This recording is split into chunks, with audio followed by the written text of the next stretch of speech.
আমি আগেই বলেছি আমাদের স্বপ্ন ছিল নতুন রাষ্ট্র গঠনের, আমাদের স্বপ্ন ছিল পরিবর্তনের, সেই পরিবর্তন হয়নি। এই সরকারের উপদেষ্টারা তারা বিদেশ ঘুরতে পছন্দ করে। আমাদের প্রধান উপদেষ্টা তিনি তার 14 মাসে 13 বার বিদেশ ভ্রমণ করেছেন। অন্যান্য উপদেষ্টারা তারাও একাধিকবার বিদেশ ভ্রমণ করেছেন। অর্থাৎ এই সরকার বিদেশপ্রেমী সরকার। বিদেশের প্রতি তাদের মায়া, বিদেশের প্রতি তাদের ভালোবাসা। এর কারণটা কি? এর কারণটা হলো যে তাদের অনেকে দেশের বাইরে পড়াশোনা করেছে। এই সরকার বিদেশ প্রেমী সরকার, যেখানে আমাদের প্রধান উপদেষ্টা তার দায়িত্বে 14 মাসে 13 বার বিদেশ ভ্রমণ করেছেন। অন্যান্য উপদেষ্টারা তারাও একাধিকবার বিদেশ ভ্রমণ করেছেন। অর্থাৎ তারা যতটা না দেশের কাজে মনোযোগ দিয়েছে তার থেকে বেশি তারা বিদেশের কাজে মনোযোগ দিয়েছে। এইভাবে কি পরিবর্তন সম্ভব? প্রত্যেকবার বিদেশ গেলে 10 দিন 7 দিন সময় বিদেশে ব্যয় হয়েছে। তাহলে সংস্কার কিভাবে হবে? তারা যে গণহত্যার বিচারের কথা বলে, সেই বিচারটা কিভাবে হবে?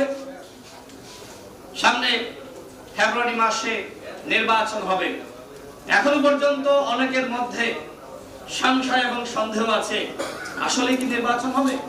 যদিও রাজনীতিবিদরা তারা জনগণকে বোঝাচ্ছে নির্বাচন ফেব্রুয়ারি মাসেই হবে, কিন্তু আমরা যারা মাঠ পর্যায়ে জনগণের সাথে উঠা বসা করি, মানুষের কাছে যাই, তারা আমাদের কাছে প্রশ্ন করে, ভাই নির্বাচন কি ফেব্রুয়ারি মাসে হবে? এখানে যারা আছে আমার কাছে মনে হয় যে প্রত্যেকের কাছে এই ধরনের প্রশ্ন আসে, ফেব্রুয়ারি মাসে কি নির্বাচন হবে? এই যে নির্বাচন নিয়ে অনাস্থার জায়গা, প্রশ্নের জায়গা কারা তৈরি করেছে? এই সরকার। আমাদের প্রধান উপদেষ্টা তিনি কিভাবে আন্তর্জাতিক গণমাধ্যমকে বলেন জনগণ চাই আমি যাতে 5 বছর থাকি, 10 বছর থাকি, এমনকি কেউ কেউ নাকি চাই 50 বছর থাকি। এই কথাগুলো তো আসলে গণতান্ত্রিক মূল্যবোধের কথা না। এই কথাগুলো আসলে কারা বলতে পারে? যাদের মধ্যে ক্ষমতার লিপ্সা থাকে। একদিকে তিনি বলছেন ফেব্রুয়ারি মাসে নির্বাচন, অন্যদিকে এই সরকারের ঘনিষ্ঠ দলগুলো তারা বলছে জুলাই সনদ বাস্তবায়নের আগে নির্বাচন নয়। আমার প্রশ্ন হলো, জুলাই সনদ আসলে কি এই সরকারের মেয়াদে পুরোপুরি বাস্তবায়ন করা সম্ভব? কোনোভাবেই সম্ভবপর নয়। সুতরাং শুধুমাত্র আবেগ তাড়িত হয়ে কথা বললে হবে না। যতগুলো সংস্কার এই সরকারের আমলে বাস্তবায়ন করা সম্ভব সেগুলো অধ্যাদেশের মাধ্যমে বাস্তবায়ন করতে হবে।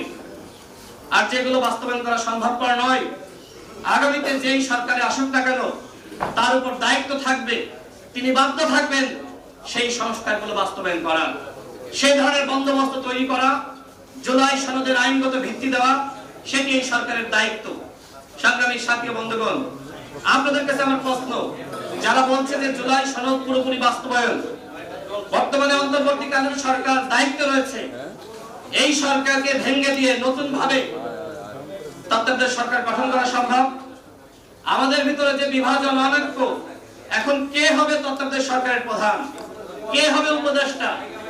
এই বিষয়ে কি বিএনপি, জামাত, গণ অধিকার পরিষদ, এনসিপি বা অন্যান্য দল আমরা যারা রয়েছি আমরা একমতে আসতে পারবো? কোনোভাবেই সম্ভবপর নয়। সুতরাং জুলাই সনদের পুরোপুরি বাস্তবায়ন অন্তর্বর্তীকালীন সরকারের আমলে সম্ভবপর নয়।